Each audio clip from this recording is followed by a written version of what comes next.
One of the small business owners who can tell us firsthand how our tax cuts are boosting revenue is someone you may have heard, and I made mention of the fact he has been with me. I don't know, maybe he doesn't like me, or maybe he loves me. I think I'd rather be liked than loved by him, although he is a very handsome man, I would say. But he's somebody that we all know, and I think he's a fantastic guy, and he's been to so many rallies, so many speeches, and I love being able to introduce him because he's a champion, he's a winner. You know, to go on television and to make it, he made it big, but to go on television, I don't know if you know this, Rick, 5% of the shows make it, 2% of the shows make it pretty good, 1% of the shows make it. So it's very risky to do a television show and I did The Apprentice, and that was one of the great hits of a long time. But you did your show, and I've just always admired. I admire people that will go against the odds. And when you do a television show, you're going, because very, very few of them make it, and you made it big. So I'd like to have Rick Harrison come up. It's a gold and silver pawn shop in Las Vegas, and you know his show very well, and say a few words, Rick. Come on up. You're looking good. Thank you, Rick. Come on up. All right. You know, usually I announce them at rallies, and they give you 3 minutes notice, and I can't come up with a speech, and they've literally just told me a couple hours ago to take a little speaking. I just want to say he's amazing. He's done so much. I mean, so much for all of us. I mean, the backbone of this country is small business, plain and simple. And the last guy in office, all we heard was that we were the evil people, we were the bad people, everything else like that. We don't pay our fair share, whatever that's supposed to be. And he made it tough. And this guy, the big beautiful bill, absolutely amazing. You know what I mean? God bless you for letting me get 100% depreciation. It really helps out. And all I can say is, this is literally, I mean, I'm a history buff, and I know a lot about this White House thing and everything. Literally, he's going to go down as maybe the best president ever. I love this guy.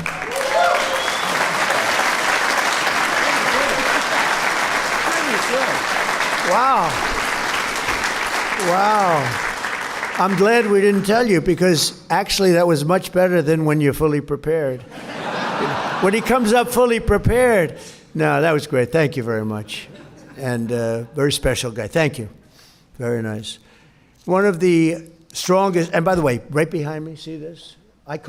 You call it a room. This is the biggest room in the White House. It's not big enough to have anything. We had the king here. We had 102 people, and we could have had 2,000 people, literally. But this is, I call it a knockout panel. See, some people would say, oh, that's a curtain. Underneath that curtain is a window. Outside of that window is the new ballroom.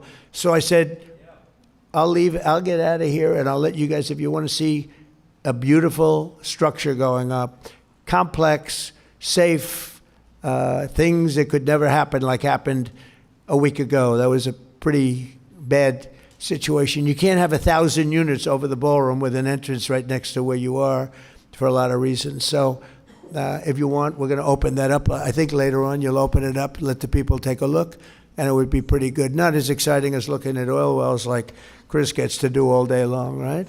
And speaking of that, we're doing well in Venezuela, right? It's working good? Yes, we are, Mr. President. Yeah, that was good. That war took us approximately 48 minutes. And actually,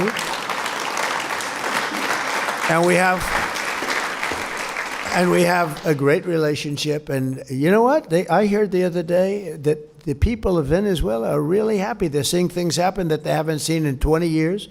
They're working, and there's a spirit in Venezuela that they haven't had in many, many years. And the big companies are coming in now, and they're building these giant rigs because there's a lot of oil in Venezuela, a lot of other things too, and a lot of great people. And we have people in charge that are doing a fantastic job, and they're working with you, and you are doing a fantastic job. So thank you very much, Rick. Good job. Proud of you.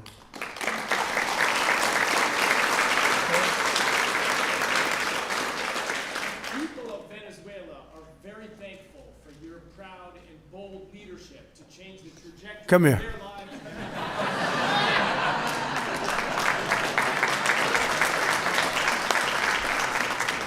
This was so good, I said, you better come up.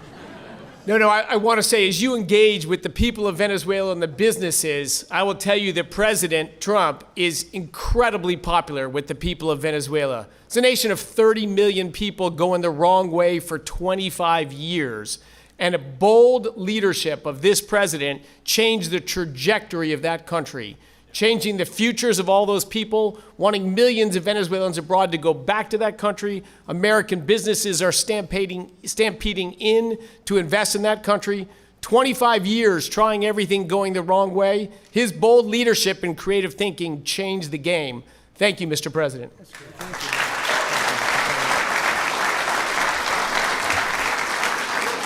Wow, thank you. That's good. We have a great relationship. We have hundreds of millions of barrels of oil coming out of Venezuela, going to Houston and different places to have it refined, and we're sort of, it's almost really a partnership. The man you just heard speaking, Chris, has been, he wasn't my choice. I had somebody else for Department of Energy, a fantastic man, Doug Burgum. And I said, I want you to head up energy. He says, there's one person better than me, is better than anybody. I said, who the hell is that? Chris Wright? I said, who's Chris Wright? Tell me. And he's like the #1 guy in the whole world at this subject. And I said, well, let's talk to him. I don't know, he probably makes a lot of money if he's doing that. And he was. He's taken one of the largest salary cuts in history, I'll tell you, without question. But he's done a fantastic job. These are the people we have. We have great people. And Doug is great. He was the governor of North Dakota. He ran an incredible state. He was very successful in business. He started with a small business. He sold it for $1 billion to Microsoft. And he wanted to do what Trump did. He said, I want to be a business guy, and now I want to run. I made a lot of money. I want to run. So Doug Burgum ran, and he became a great governor for 8 years. He was term limited. And I saw him at a session, a speaking session, and sort of a debating session. I thought he was great. And I said, if I win, I'm going to get that guy in. And he's now heading up, he's now the largest landlord in the world, I guess you could say, right? Department of Interior. And he's been fantastic. But he wanted Chris to be energy. So he's got all the power of the energy, but he doesn't have the land. Doug has none of the power of him, but he has the land. So I merged them. It's a friendly merger. We don't have any papers. They just get along together, right? And I think today we've announced we're drilling more oil by far than we ever have in the history of our country. More oil and gas by far. And this was just said, but this took place almost from the beginning, right? We got it started very, very early. So you're doing a great job. Doug was right. And we're also very happy with Doug because he's doing a fantastic job. Thank you very much, Chris. Appreciate it. So one of the strongest effects of our tax cuts and tariffs is the Trump manufacturing boom, is what they're calling it, because that's what we have. We have never had anything like what's happening now. And when I talk about, again, the $18 trillion, that's coming in and building places. And as we speak, American companies are ordering core capital goods for factory construction and operation expansion. And you saw the construction numbers. Now, the plants will be opening over the next period of time, pretty soon. But, we just got started. And these plants are going to be opening. Right now, the big numbers, the construction jobs in the country are going through the roof.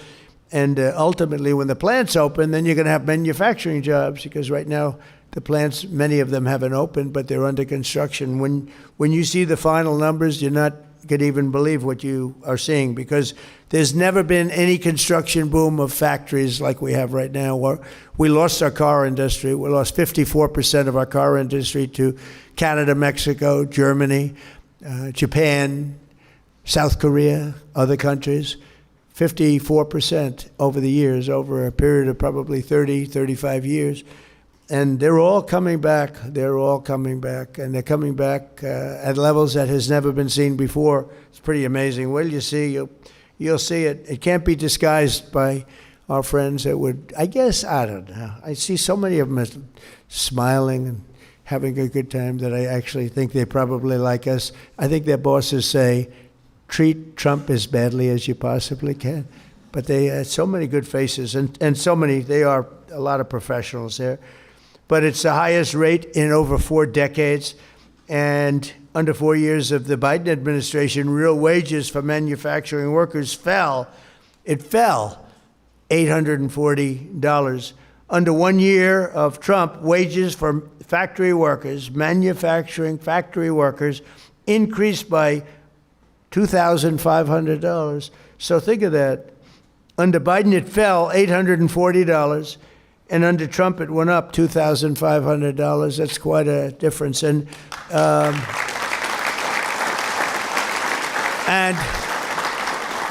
as I said, you haven't seen the real effect because these factories are being built right now. When they open, you're going to see numbers that are much greater than that. And a lot of these government workers, good people, and I don't blame them for liking what they had, but they're going to all be in this system, and they're going to be making double and triple what they were making in government. We have a country again, because you can't have a country that works where you have literally 10 people to do one job. You can't have it. You can't have a great country. Earlier this year, I visited Costa Steel in Rome, Georgia, before I took office. China and other countries were taking more of our industry all the time, just more and more. And Costa was hit very hard. Their core business dropped from 2 shifts to 6 days a week. And the 2 shifts were during my administration, by the way. But now it's down to and then ultimately is down to 1 shift operating 3 days, and it was going down to 1 day, and they expected to go out of business. There was no stopping it. And now, thanks to the tax cuts and the steel tariffs that I put on, Costa is thriving like never before. I just heard from them, and they're at now full shifts, 2 full shifts, 6 days a week, and they may go to a 3rd shift round the clock. Think of that, round the clock. They've never had that before, and they've have a backlog of 7 months long of things that they're building, steel products, great. And they said, I was with the gentleman that owns the company. He thought he was going out of business, and now he said, now I have a great business in just a period of literally a year and a half. It's we thought we couldn't stop it. And he said, all of my friends up and down the line, they have different businesses, factories, big businesses, but they all thought they were going out of business, and now they're all doing better than they've ever done before. They've gone from employing, in this case, Costa, 50 people to 125 people, and the 50 people is going down to about 14 or 15, and now they're at 125, and they're looking for additional people to work.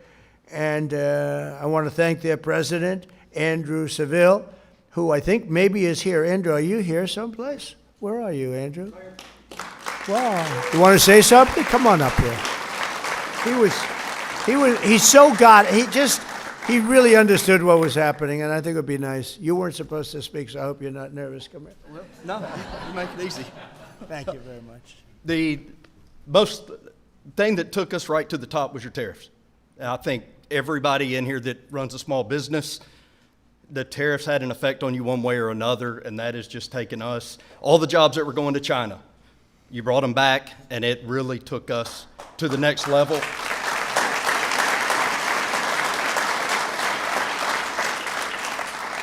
And we were honored to have you come down to our company. So thank you for having me back here. I wasn't prepared to speak, so I'm going to get off the stage. Thank you, Mr. President. You guys do better with no speech. You do better when you don't know you speak. The market's at new highs, despite all of it. And so the market is genius, and they see what's happening, and they get it. But I just want to say it's an honor to be with you, and keep going. Small businesses, some of your small businesses like yours are going to be large businesses very soon. And it's an honor to be with you, and Kelly and Chris and all of the people that work with me. What a great job you do. We appreciate it. Thank you very much. Thank you very much.